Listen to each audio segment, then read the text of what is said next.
So, welcome to WMRCC's Youth Leadership Training Workshop today. We're going to get straight into it, but this workshop series is part of our Challenge Racism Project initiative. And before we begin, we want to acknowledge the financial support from the Canadian government, Department of Canadian Heritage, Anti-Racism Action Project. And just a quick agenda of what we want to do today. We want to just give a quick introduction, go over land acknowledgement, and then we're going to have our guest speaker, Will, and then conclude with a wrap up. WMRCC acknowledges that many Indigenous nations have long-standing relationships with the territories upon which our organization is located. Today, Durham Region is home to many Indigenous peoples from all across Turtle Island. We acknowledge that Durham Region forms a part of the traditional territory and treaty territory of the Mississaugas of Scugog Island First Nation, the Mississauga people, and the treaty territory of the Chippewas of Georgina Island First Nation. It is on these ancestral and treaty lands that we work and live. It is important that we acknowledge the distinct legacy of colonial violence and genocide and take the time to learn the stories of the true knowledge keepers of the land we call home. So what is the Challenge Racism Project? The Challenge Racism Project is an initiative aiming to address barriers to employment for members of equity-deserving groups, racialized, ethnocultural, religious, and 2S LGBTQ+ groups in Durham Region. In the first year of the project, WMRCC worked with employers to deepen our understanding of their HR policies, practices, and procedures that attract and retain underrepresented talent. We then shared these findings with various diverse community groups and organizations to gain feedback, opinions, and experiences regarding barriers to employment. Finally, WMRCC met again with community groups and organizations and employers to come up with collective recommendations for addressing barriers to employment. We're now in the second year of the project, where we are putting forward these recommendations through our Challenge Racism Project app and booklet. The booklet and app are now available for download, and we will be sharing the link to these at some point during the presentation and for you to have with you afterwards as well. Upon completion of the project, we expect to see an increase in resources, campaigns, and services which address barriers to employment for equity-deserving groups and an increase in community insights and data on employment barriers experienced by equity-seeking groups in the region.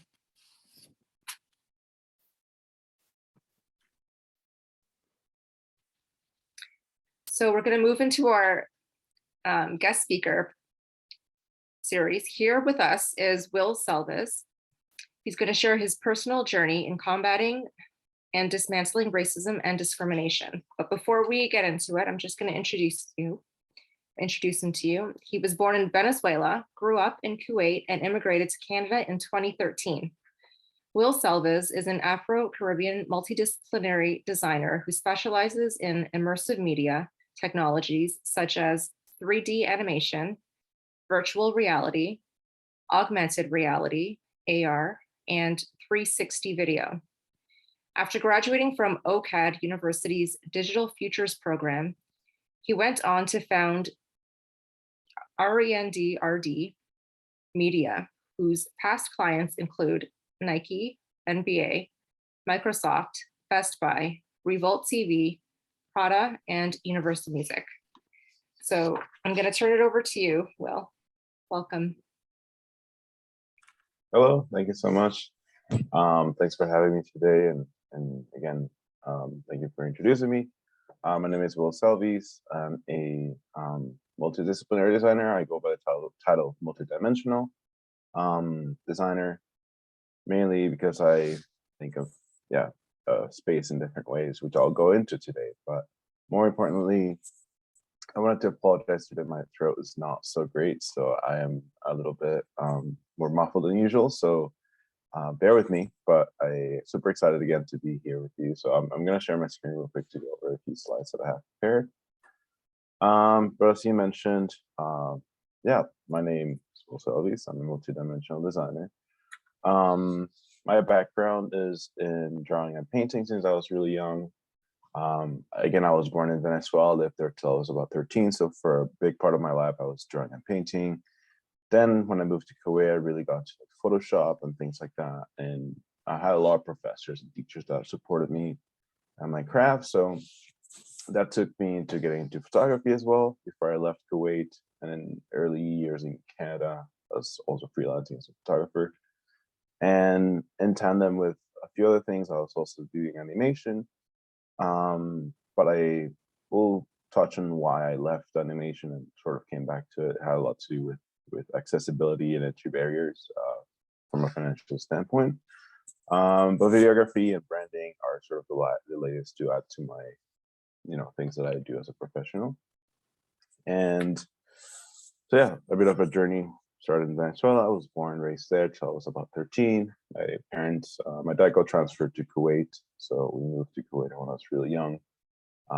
Big shift, 180-degree shift, I would say, from both a cultural, social, and religious standpoint. And I would say for the better. It just prepared me for what was ahead of me here in Canada, and just in general, coming to a new country by myself was overwhelming, but I felt like moving to a country that was that different to my homeland was preparing me for it. So I went to Vancouver. I started university at UBC, University of British Columbia. I went there for computer science. It was sort of against my will. My parents really wanted me to do computer science, and I wanted to do creative, pursue my creativity in other careers. But I agreed, and again, from a very privileged perspective, that they were able to fund my studies. But at the time, I was not happy with my career, so I really got into concert photography, and that was sort of like my scapegoat, or I don't know if that's the right word, but my outlet for creativity in the world of science. The UBC is very science centric, and there's so much space for creativity. So concert photography was my outlet. And then I decided to transfer to OCAD University for Digital Futures program. That was in 2016. So it was my first 3 years in Canada. I was very not sure if that's what I wanted to do. Finally, 2016 came, and I was starting at OCAD University in the program that I wanted. And I went deeper into 3D animation. I got to do my thesis on a really cool topic that I'll share as well. And I started RENDRD Media, which is the name of my company. So these are some of the clients that I've worked with through RENDRD Media over the past 2 years that the pandemic started. I rebooted the studio and started to work with clients both in North America, back in the Middle East, in Kuwait and Dubai, and different parts of the world. I'd say it definitely opened a lot more doors to work remotely. Although it shut some down, I was looking for some ways to stay afloat, and ended up being my path that I wanted to find through the pandemic. But in between 2005 and 2012, I was doing a lot of drawing and painting. There's some of my sketches from like grade school all the way to high school. Some are drawn by hand, some are digital. So that was sort of my entry point to arts and design. I then got into street photography, which again, having the opportunity to travel when I was in the Middle East, I did as much documentation or photography as I could. So I really enjoyed that, and I got deeper into photography. And then eventually, when I moved to Canada, I was doing concerts, like I mentioned, and it sort of grew into, it grew like very gradually into becoming a career. I didn't expect it to grow that big, but over the years, I noticed that no one's really doing it. I had a different perspective on photography because I came from a fine arts background, and most people doing photography for concerts at the time didn't have the same approaches that I did. So I was catching the eye of a lot of artists and people especially in the electronic music scene, which again was also popular at the time. Still is, but it was sort of like its inception years. And I had the opportunity to travel and shoot concerts like Coachella, some concerts in EDC Las Vegas. It's here as well. Some concerts in the Middle East as well. So that was sort of and again, I was in second or third year college when I got to do all this between 2015 and 2018. So I was very confused about what exactly I wanted to do with this, but I knew that I was introducing me to a lot of people. And I should mention that you'll notice that the pattern, the transition of my career is also dictated by how expensive it is to get to a hobby, because that was also a limiting factor for me. I didn't always have the support of my family or the financial support to necessarily get into what I wanted right away. So I had to like, for example, I sold my guitar to get a DSLR or a camera to get into photography, and I saved up in photography to then get into 3D animation. So I just wanted to make a note of that, because that would be a big topic for this conversation. But here's sort of like, I call this like the pivoting point for my relationship with my family, and them seeing what I was really getting into, which was starting to take photos and doing things with music artists or seen in Times Square and magazine covers and things like that. I was really enjoying that. As I was starting to like be portrayed as not just going to parties and concerts, which at the end of the day wasn't really what I was after, but more so meeting people. I was new to the country, didn't really have roots here. So I was just wanting to like fast track that experience through going to concerts and meeting people. So between 2016 and 2020, I did my major at OCAD University for digital features. And this is an example of the kind of stuff I was doing. I was using coding, I was using 3D printing, I was using laser cutting, all this like rapid prototyping techniques to create, mostly to experiment, honestly. And again, there's a piece that it's, the pattern itself was, I use coding to create this pattern that's a pattern that's seen in nature, like in coral reefs, in cheetah patterns and all those things. And once I was happy with it, I extruded it. So I projected it into a 3D sphere and then 3D printed it. And that was sort of like a pretty cool moment for me, because I wasn't sure if I wanted to do computer science, but I knew I wanted to keep coding in a creative way. So it was a bit of a middle ground for me to find. And again, very accessible in the sense that, you know, plywood was super cheap. Maybe finding a laser cutter wasn't as cheap, but there was one at OCAD. So I still found that I was accessible to me as a student. So I was doing a lot of that.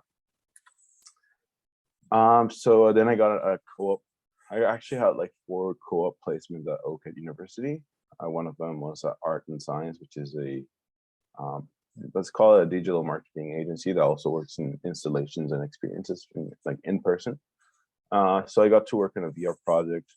That was a multiplayer VR project. You can see people there in the outside of the booth, playing with the people, collaboratively with people inside of the booth in VR. So it was a cross-platform multiplayer game that allowed people to collaborate in a VR environment and on a screen and on their mobile phone. So that really took me down the path and I'm today, because I was really early in my career, as maybe my second year when we worked on this. So I really enjoyed it.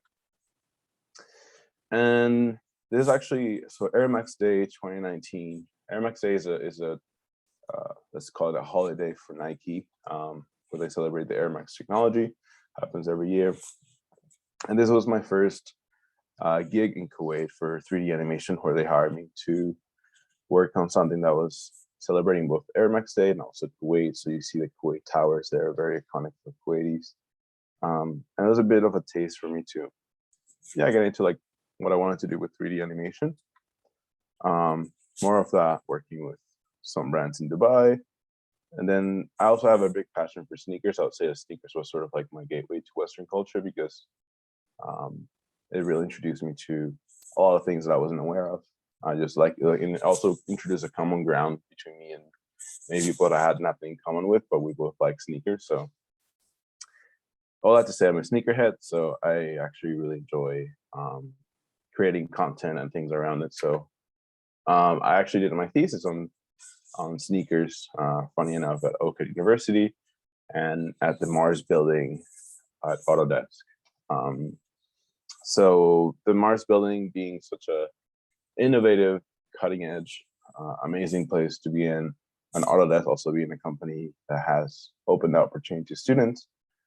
We worked on a project, myself and Semi Chahil, we worked in a collab thesis where we wanted to portray the future of footwear, where we promote sustainability, we increase the longevity of the sneaker, and we make sure that the consumer is at the forefront of innovation by allowing them to create customize their sneakers with 3D printing, 3D scanning, and all this like techniques that at the time seemed very advanced, but we're thinking like 10, 15 years in the future. And again, it's like 2018 through 2020 that we did our thesis. So right now, with the pandemic, it fast tracking a lot of adoption of technology. Feels like in some areas, it feels like it's already caught up to that. And I think that it has, but at the time that we were working on this, it was very speculative, very, shooting in the dark or thinking ahead as much as possible. So we wanted to create, give people the tools so that if they wanted to do workshops or if they wanted to customize their own sneakers, if they wanted to extend the lifespan of a sneaker, whether that was printing an outsole that maybe will protect it during the winter, or creating parts of the sneaker that they could swap if it worn out by 3D printing them, and doing so with materials that were actually biodegradable. So we wanted to sort of introduce this idea in a way that was familiar. So we used the Air Jordan 1 silhouette, and this is a bit of our experimentation. So you can kind of see the patterns that you see here in this sneaker is very close to the ones that I showed earlier over here. And it was sort of like informing, like it was sort of a thread that I was following between what I was interested in versus what I was making in university. So it's cool to see that, even if it was in the moment or later on, that I was consistently going back to what I liked. So a bit about RENDRD Magazine and RENDRD Media, and also like has a lot to do with accessibility, challenging racism, and a lot of things. So RENDRD Magazine actually started with it as a magazine, by its namesake, as a magazine in 2015, but it was really a digital blog. I was really into the concert music scene between 2013 and 2018. So for that whole time, I noticed a lack of representation, both for women and people of color in general, and also a lack of representation in other areas, whether it was gender or essentially like visual minorities were not present in the scene, and I was not really aware of that until like maybe 2-3 years down the road. And that prompted me to start RENDRD Magazine because I wanted to document the art scene that was going on for maybe artists that people didn't really think of documenting, taking photos of, or doing interviews with. And also because I had a lot of friends around the world who also wanted to do the same, more specifically in the UK. So we're documenting this like cross-Atlantic art scene that was going on between the UK and Canada. It was a lot of fun. I really liked it. We did documentaries, we did a lot of pieces. But most importantly, I wanted to give like underrepresented youth the opportunity to document certain festivals that maybe they didn't have access to. And I had maybe the credentials to get passes and bring them with me and just shoot things that they wouldn't otherwise have the access to. So that was RENDRD Magazine. I put it on hold in 2017 when I started to get more into OCAD and got a little busy with school. So in 2019, I said like closer to 2020 actually, when the pandemic hit, I started to do 3D animation again. So I rebooted RENDRD as RENDRD Media and focused mainly in 3D animation and VFX and whatnot. So that is the story of RENDRD. Started actually almost 7 years ago, but today it's more focused in 3D animation. I'll quickly go through these, but essentially we worked on a lot of, like 3D music videos, branding. There's a campaign that I did for the Canadian soccer team, the national team, and Nike. It was actually my first big campaign I worked on about 2 summers ago. And I was talking about Air Max Day in 2019 when I did a campaign for Nike Kuwait, but in 2021 I was actually the face of a campaign for Nike globally. So there was 13 cities around the world that were chosen, Toronto being one of them. So I represented Toronto in this campaign, and I got to do a lot of cool stuff. One of those things was actually a panel where Jessica Yamoa, who's a community member, and other designers and underrepresented designers, and Marisa Papakontasinu, who's a Paralympic athlete we're all part of a conversation about like many different aspects of Toronto as a city, but also what's missing, what could be better, what could be more accessible for designers. And this was broadcasted to the world. We also talked about the thesis that I showed you earlier. So overall, it was an amazing experience, but also was an opportunity to highlight the things that we wanted to get out of it as designers at the end of the day. So that's a full circle moment for me, working on that campaign in 2019 versus being the campaign in 2021. Again, a lot of this, what I do is very like sneaker and footwear heavy because I'm a sneakerhead myself, but I got to do some campaigns with Foot Locker and Nike. Here's some more behind the scenes of the project that we did. I was very much into creating virtual avatars for people. So this is an example of a digital scan or a digital version of influencer in the Middle East. And here's being used for a campaign for Prada. Again, very speculative, very future facing, but in the pandemic, I feel like a lot of things were very pushed.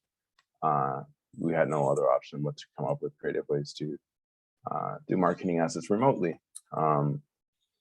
Again, there's also other projects I worked in music. So full circle for me was also the artists that I was photographing in concerts were now asking for branding for the new albums or music videos or things like that. So it was really, I always saw photography not as like the final end to like, you know, what I wanted to do for my career, but as a networking tool. And there's a great example of it because, for example, Troy Boy, who I did this whole album for, the artwork, the music, the visuals and then music videos, we worked for about 6 years together, but it was mostly photography. So in the pandemic, he reached out and asked if I could do all this for him. So here's another music video. I'm skipping just through some of the screenshots, but there's like full music videos that we've done for him. And one big thing that I've been big on is augmented reality, which is, again, you've seen the AR filters on Instagram and Snapchat and all that stuff. This one that I did for Aritzia around this time last year in New York for the launch of their new store in Soho. And it was an activation showcasing the popular puffer jackets that they have on a character. So this is actually getting more into the territory that I want in terms of like my identity as an artist. I was part of the Vancouver Mural Festival, and the Vancouver Mural Festival introduced an augmented reality experience throughout the whole city of Vancouver, working with the city of Vancouver as well. And I actually got the opportunity to create work that was more representative of my culture, of my heritage, and to put a message out there. This piece specifically was inspired by Jose Bedia, which is a Cuban, Afro-Cuban artist who talks a lot about issues of underrepresentation, both as a Caribbean artist, but also as an Afro-Caribbean artist, which I identify a lot with. There's some pieces there you can see the ones in black and white. And Jesus Soto, which is a Venezuelan artist. Those are the hanging installations that you see that are more like spheres. And you can see a bit of both in these pieces, and they're sort of a blend of both because these two artists really spoke to me. It still speak to me, but really spoke to me when I was designing this piece because I wanted to make it about the immigrant experience. I wanted to make it about how every experience that we have as immigrants can make or break our relationship with our home or environment. So it was just essentially a message for people during the pandemic to be kind to each other and to just try to understand where maybe newcomers were coming from, or how they could come together. And there's a message around all those dots that make up the sculpture, meaning, you know, we're just an array of people and experiences, and we come together to create a community, and that's sort of the theme behind it. So yeah, this was a piece that really opened up a lot for me in my own art. And I've been doing quite a bit of advocacy as well through augmented reality. So Cannabis Amnesty, as we're familiar, there's a lot of unresolved injustice around cannabis today, where there's a lot of incarcerated people and a lot of them of color and Black, as well as people with records should, like have a criminal record. That should not be the case, and it's making their lives harder. So Cannabis Amnesty is actually a pro bono a nonprofit association that has pro bono lawyers that helps with that, or strives for making that more just. So this was a piece, again, to create awareness around it in a cannabis conference in LA. Again, more sneaker stuff, which I'll skip through, but yeah. So I actually have, during the pandemic, I started RENDRD Foundation.